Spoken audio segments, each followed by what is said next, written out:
The indent feature cannot be patterned. If you wish to replicate the shape resulting from the indent feature, you must first replicate the tool body used to create it.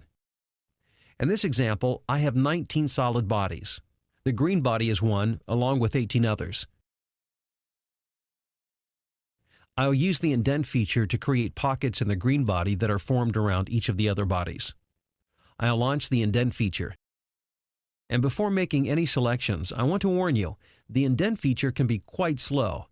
With each tool body you select, a preview will be shown. With this many tool bodies, you want to avoid waiting for each and every preview. This is my suggestion. First, activate the tool body region selection window and pick each face along the bottom side of the green body.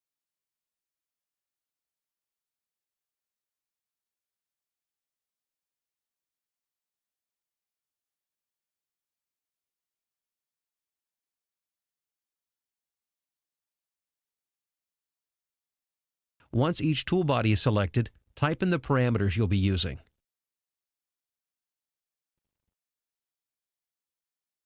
Finally, as a last step, select the green target body. It will still take a moment for the previews to generate, but it's not as frustrating as having to wait for each one separately. Once the preview shows up, you can click OK and the indent feature is complete. To make sure you have the result you were looking for, you can hide the tool bodies. To do this quickly, open the Solid Bodies folder and Shift-select every body except Indent 1.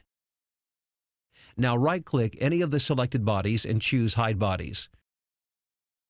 There you have the final result.